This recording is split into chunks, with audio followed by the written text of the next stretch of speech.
चार दोस्त प्रियांशु, राहुल, रोहित और विशाल कई महीनों से गोवा घूमने की योजना बना रहे थे।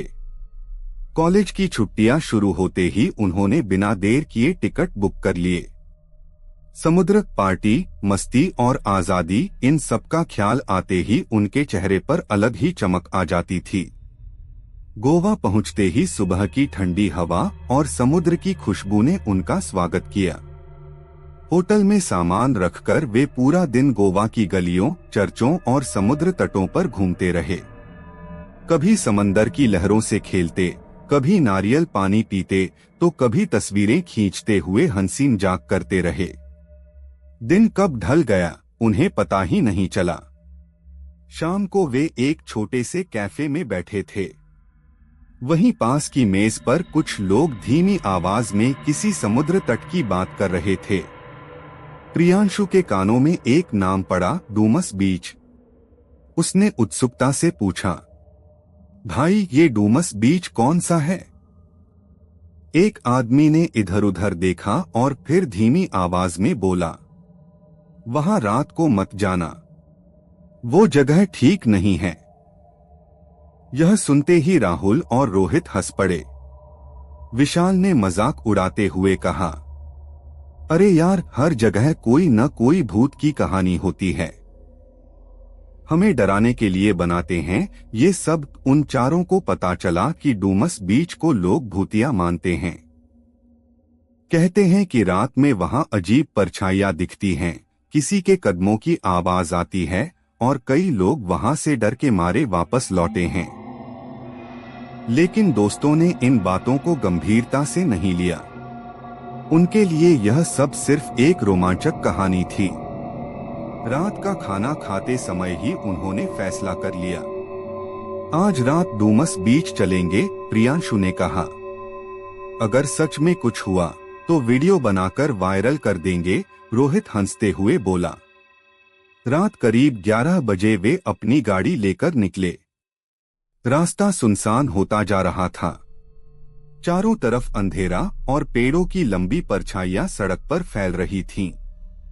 रास्ता ठीक से पता नहीं था, इसलिए उन्होंने एक स्थानीय आदमी को रोक लिया। प्रियांशु ने उससे पूछा, भैया डूमस बीच का रास्ता बताओ, हमें रात को वहां जाना है। यह सुनते ही उस आदमी का चेहरा बदल गया। उसने गाड़ी की ओर देखा, फिर चारों दोस्तों को गौर से देखने लगा। उसकी आवाज में डर साफ झलक रहा था। बेटा वहां रात में मत जाओ, बहुत बुरा होता है वहां। कई लोग गए और वापस ठीक नहीं लौटे। राहुल ने हंसकर कहा, अरे अंकल, हम डरते नहीं हैं, बस रास्ता बता दीजिए। स्थानीय आदमी ने गहरी सांस ली और बोला, मैंने मना कर दिया, अब आपकी मर्जी। लेकिन याद रखना, रात के बाद वहां कुछ भी सामान्य नहीं रहता। यह कहकर उसने रास्ता बता दिया और जल्दी से वहां से चला गया। उसकी बातों ने कुछ पल के लिए माहौल को गंभीर कर दिया, लेकिन दोस्तों ने फिर से हंसी मजाक शुरू कर दिया। गाड़ी आगे बढ़ने लगी।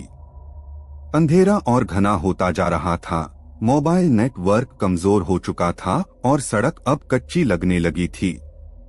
दूर से समुद्र की डरावनी आवाजें आने लगीं। किसी को अंदाजा नहीं था कि यह मजाक और रोमांच की रात उनकी जिंदगी की सबसे डरावनी रात बनने वाली है। जैसे जैसे गाड़ी आगे बढ़ रही थी, रास्ता और भी ज्यादा सुनसान होता जा रहा था। चारों तरफ घने पेड़ थे, जिनकी डालियां अंधेरे में ऐसे लग रही थीं जैसे कोई हाथ बढ़ाकर उन्हें रोकना चाह रहा हो। गाड़ी की हेडलाइट के अलावा वहां कोई रोशनी नहीं थी। विशाल ने मोबाइल निकाला, लेकिन नेटवर्क पूरी तरह गायब था। यार, यहाँ तो नेटवर्क भी नहीं आ रहा, उसने कहा। कोई बात नहीं, थोड़ी देर में बीच आ जाएगा, राहुल ने बात टालते हुए कहा, मगर उसकी आवाज में अब पहले जैसी हंसी नहीं थी। कुछ दूर जाने के बाद अचानक सड़क खत्म सी हो गई।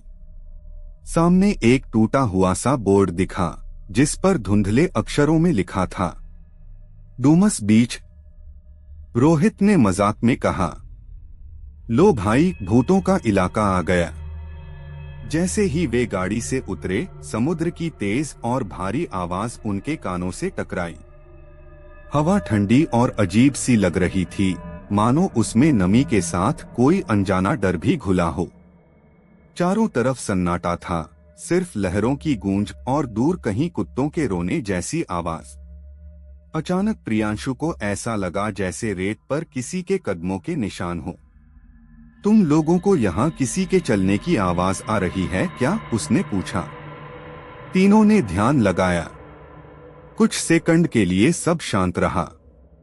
फिर खड़ खड़ जैसी आवाज आई, जैसे कोई धीरे धीरे उनके पीछे चल रहा हो। विशाल घबराकर बोला, यार, ये आवाज तो हवा की नहीं लग रही। राहुल ने हिम्मत दिखाने की कोशिश की, शायद कोई मछुआरा होगा।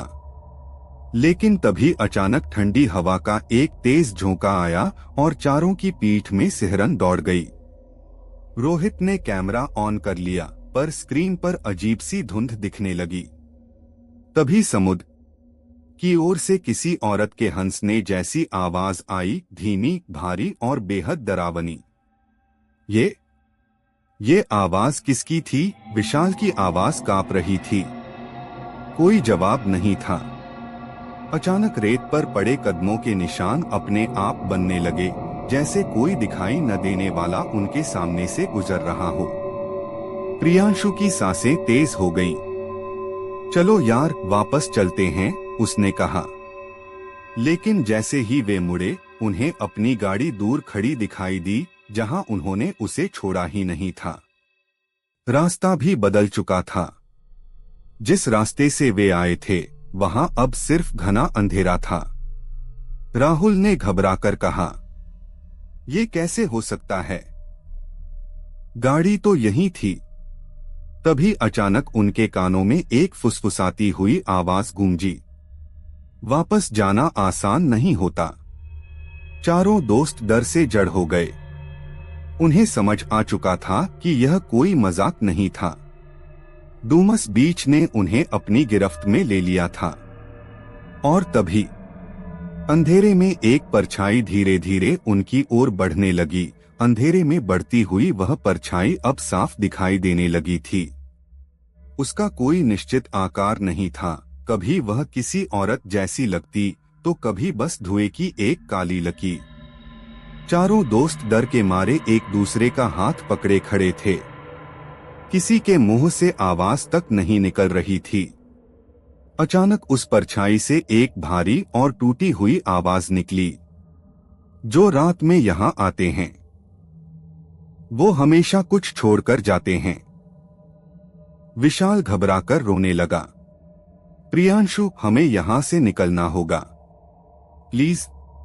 प्रियांशु ने हिम्मत जुटाई और जोर से बोला, हमने कुछ नहीं किया है, हमें जाने दो।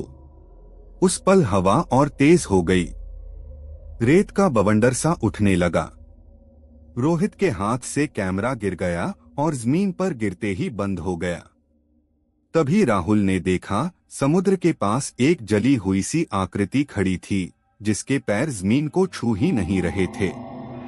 वह आकृति धीरे धीरे बोलने लगी, हंसते हुए आए थे, अब डर को साथ ले जाओगे। तभी जमीन जोर से कांपी और चारों दोस्त नीचे गिर पड़े। प्रियांशु ने आंखें बंद कर लीं और मन ही मन भगवान का नाम लेने लगा। कुछ सेकंड बाद अचानक सब कुछ शांत हो गया। जब उन्होंने आंखें खोलीं, तो सुबह की हल्की रोशनी फैल चुकी थी। समुद्र शांत था, हवा सामान्य लग रही थी। वे चारों रेत पर पड़े थे, जैसे किसी ने उन्हें वहीं छोड़ दिया हो। राहुल ने कांपती आवाज में कहा, हम जिंदा हैं ना? वे जल्दी से उठे और इधर उधर देखा। गाड़ी ठीक उसी जगह खड़ी थी जहां पहले थी। बिना एक पल गवाए वे गाड़ी में बैठे और वहां से निकल पड़े। इस बार किसी ने मजाक नहीं किया, किसी ने पीछे मुड़कर नहीं देखा। होटल पहुंचकर जब उन्होंने एक दूसरे को देखा, तो सब सन्न रह गए। चारों के पैरों पर काले निशान थे, जैसे किसी ने जलती हुई उंगलियों से उन्हें छुआ हो। उस दिन के बाद उन्होंने कभी डूमस बीच का नाम तक नहीं लिया। गोवा की वो रात उनकी यादों में हमेशा के लिए एक डर बनकर रह गई। आज भी कहते हैं, डूमस बीच रात में उन लोगों को नहीं छोड़ता जो उसे मजाक समझते हैं।